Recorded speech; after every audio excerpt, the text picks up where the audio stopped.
reports from the world's second largest continent. Hello, I'm Alison Lagrange. A very warm welcome from Durban, South Africa. We get you the news and the newsmakers from Africa. From elections to climate change to innovations and opportunities. As the world's attention shifts, we report from Africa, the heart of the global south. Join me every weekday live on First Post.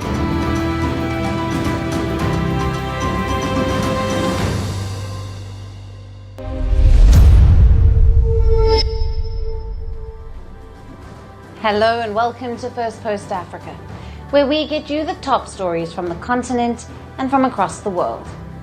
I'm Alison Lagrange, coming to you live from Durban, South Africa. First, let's take a look at the headlines.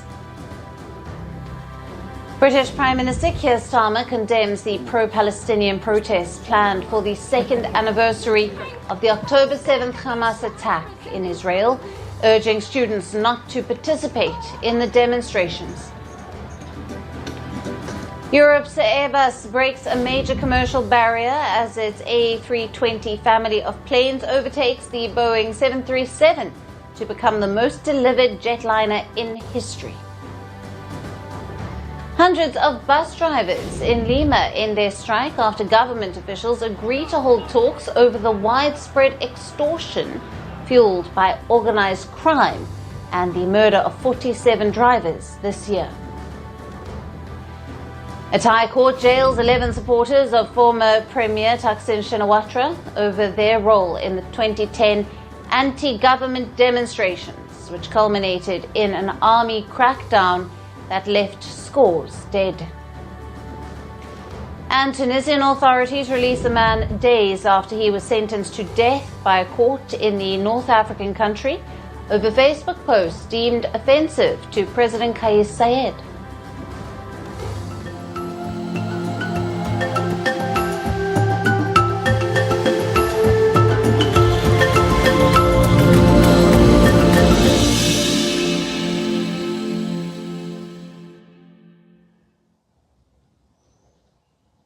Hello and welcome. We start with Madagascar, where President Andry Rajoelina has appointed an army general as prime minister a week after dissolving the government. This as Gen Z protests continue to grow over power and water shortages. President Rajoelina has named Army General Ruphin Fortunat Zafisambo as the new prime minister. Now, the general previously served as director of the military cabinet in the prime minister's office. Rajoelina says the new prime minister must serve the people, promising he is ready to save Madagascar. He added that Zafisambo's top priority will be to restore electricity and water supply. We will proceed with the appointment of the Prime Minister, as proposed by the members of Parliament, and thus appoint a Prime Minister who can restore public order and the confidence of the people. There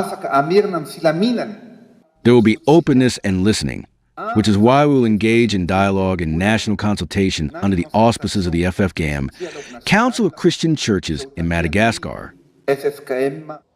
While the president takes steps to calm public anger, protests on the street show no signs of dying down. Gen Z anti-government protests have entered their third week. University students and local residents gathered in the capital of Antananarivo on Monday and then marched toward the city center, where security forces stopped them at a barricade. The accumulation of problems provokes a revolution, and that's why the state has lost control. This is a revolution, not a simple removal of the president. No, it's a revolution. And the only solution to a revolution is to accept the people's demands. The United Nations reported at least 22 people killed and more than 100 injured in the early days of the protests. However, the government has rejected the figures. Inspired by similar Gen Z marches in Kenya and Nepal, These protests are the largest wave of unrest in the Indian Ocean island nation in recent years. Sparked by anger over persistent water and power cuts, the demonstrations have grown into calls for President Rajoelina to resign.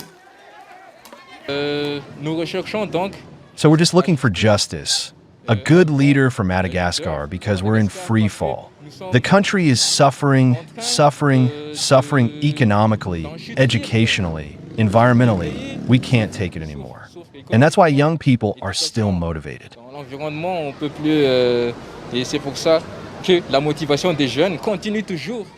Rajoelina's move to sack his entire government last week failed to calm the demonstrators, who continue to demand his resignation.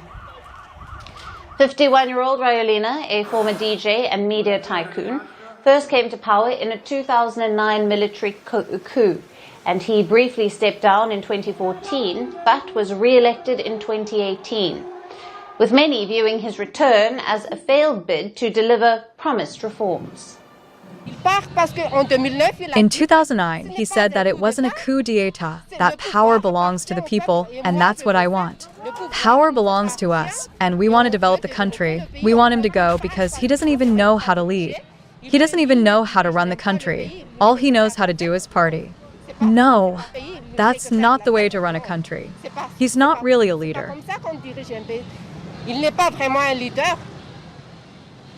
Despite significant mineral wealth, biodiversity and agricultural land, Madagascar remains one of the poorest countries in the world. Per capita income has fallen by 45% between independence in 1960 and 2020, as per reports. Only about a third of Madagascar's 30 million people have access to electricity, as per the IMF. Daily power cuts often exceed 8 hours. The state energy company has been accused of corruption and mismanagement, fueling public anger. People always say that Madagascar is on the road to development, but no. At the moment, Madagascar is poor, because we don't have a leader to help us develop.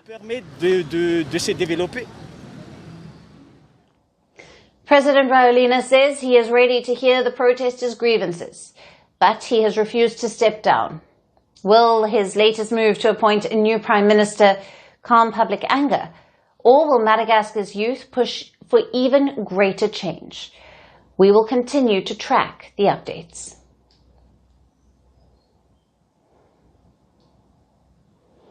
And moving on, let's turn our attention to the Sudan. The International Criminal Court has made its first ever conviction over past atrocities in the country's Darfur region. The ICC has found a former militia leader guilty of war crimes and crimes against humanity committed during the brutal attacks in Darfur over the last 20 years ago. Now, his name is Ali Mohammed Ali Abd-Al-Rahman. He is also known as Ali Kushiab. He was convicted on Monday in The Hague of multiple war crimes and crimes against humanity, including murder, rape, torture, and forcible transfer. These crimes were committed from 2003 to 2004. The Chamber is convinced that the accused is guilty beyond reasonable doubt of the crimes with which he has been charged. Its verdicts are unanimous. The convict will face a sentencing hearing at a later date. He is eligible for a maximum sentence of life imprisonment. During the trial, the judge detailed harrowing accounts of gang rapes, abuse, and mass killings. The judge said that on one occasion, Abd-Al-Rahman loaded around 50 civilians onto trucks, beating some with axes before making them lie on the ground and ordering his troops to shoot them dead. These crimes were committed during the war that broke out in Darfur in 2003. At that time, non-Arab tribes complaining of systematic discrimination took up arms against the Arab-dominated government. In response, Khartoum unleashed the Janjaweed, a force drawn from among the region's nomadic tribes, which was headed by Abd-Al-Rahman.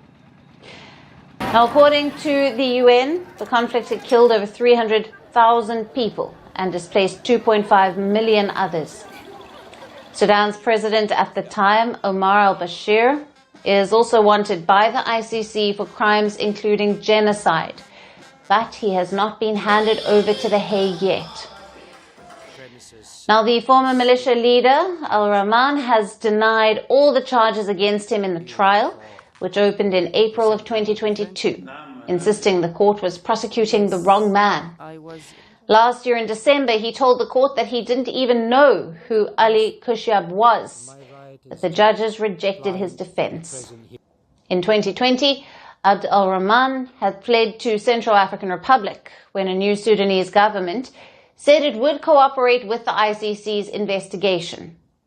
He said he then handed himself in because he was desperate and feared that the authorities would kill him. The ICC verdict on the decades-old war crimes in Darfur comes as similar atrocities continue to be reported in Sudan today. The Janjaweed militia was later repackaged into the paramilitary Rapid Support Forces, or the RSF, which has been fighting a civil war with the Sudanese army since April of 2023. The United States has officially declared that the RSF is committing genocide during the ongoing civil war in Sudan, particularly against the non-Arab communities.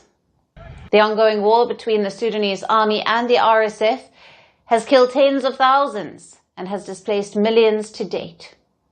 UN High Commissioner Volker Turk hopes today's verdicts will serve as a fresh reminder to the perpetrators of today's crimes that there can be no impunity for mass crimes against civilians.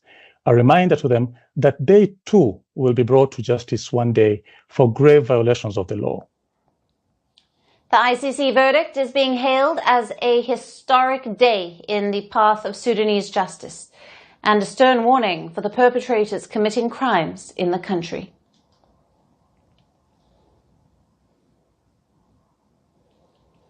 Our next story is from Kenya.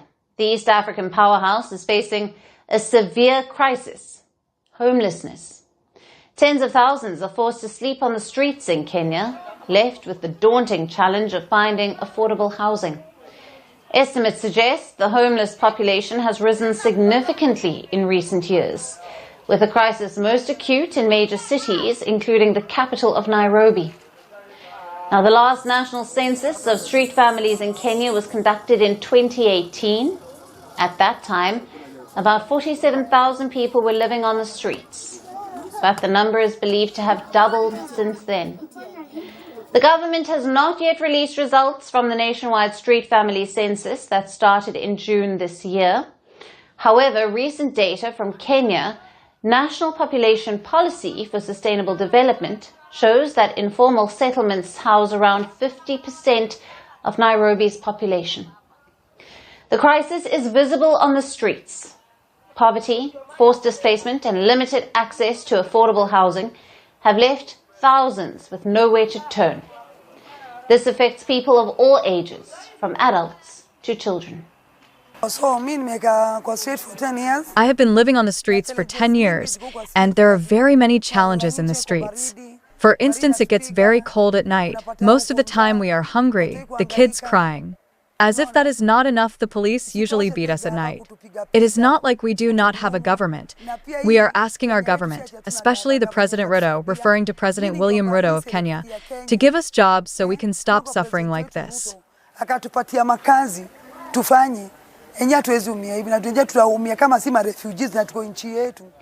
Many are forced to live in informal settlements in places like Kibera, which is Africa's largest urban slum. Families face difficult choices between eating well or paying rent. I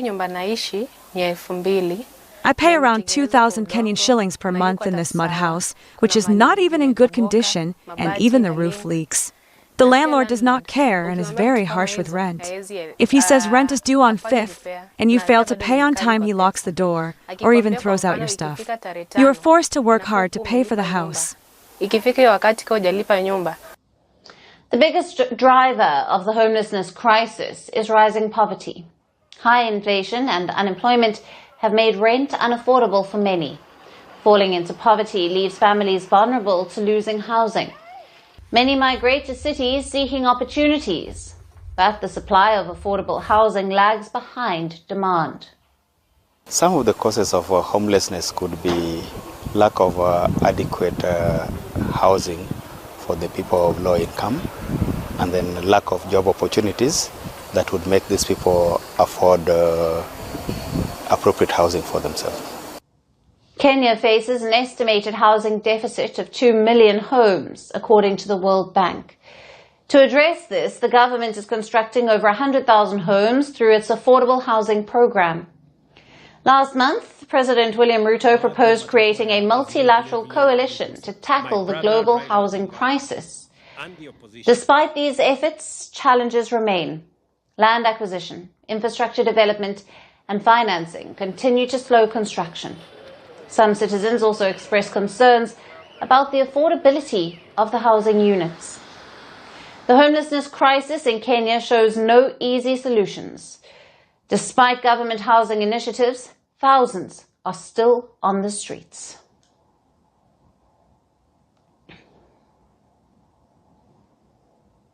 And for our last story today, let's turn our attention to the Democratic Republic of Congo. As the country moves to tighten control over cobalt exports, President Felix Tshisekedi has issued a warning. According to media reports, the president has said that the country will permanently ban cobalt exporters that violate its new quota system. The DRC is the world's top producer of cobalt, which is a critical electric battery metal. Now, the country provided around 70% of the global supply output last year. Now, back in February, the country suspended cobalt exports after prices fell to a 9-year low. The ban was extended in June.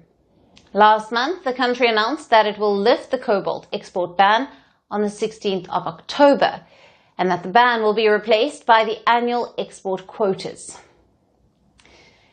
Here is a breakdown of the new cobalt export quotas. For the rest of 2025, miners will be allowed to ship up to 18,125 metric tons. For 2026 and 2027, annual caps of 96,600 tons will be imposed. The president has warned that exemplary sanctions will be imposed on violators of the new system. The DRC government has introduced the annual export quota system to stabilize the cobalt prices and to curb fraud. Now, according to reports, the president has said that the export freeze helped to drive a 92% rebound in cobalt prices since March. The president has reportedly also hailed the new system as a real lever to influence the strategic market after years of predatory strategies. Now, the new export quota system would give the country more control over its global cobalt exports, as many of the mines are foreign-owned, and the newly introduced quota system has faced resistance from the Chinese firm CMOC, which has the largest stake in DRC's cobalt sector. In response, the DRC said that it would not allow China or any other foreign power to control its decisions. The country said that any revisions in the quota system will only be possible in the long term, if the government deems them necessary. To move to a quota system comes amid the escalating conflict in the eastern DRC, where the government says that illegal mineral exploitation is fueling violence by the M23 rebels. The fighting has killed thousands and has displaced hundreds of thousands so far, and peace in the region remains elusive. The US brokered truce between the DRC and the M23, backed by Rwanda, faced a new setback last week after the two countries failed to sign an accord known as a Regional Economic Integration Framework. Now, as the new cobalt export quota system is set to take effect on the 16th of October, the move has shown DRC's intent to not let foreign powers control the country's natural resources anymore. And that's it on the show for today. We'll see you again tomorrow at the same time. Thank you for watching. Stay tuned to Firstpost.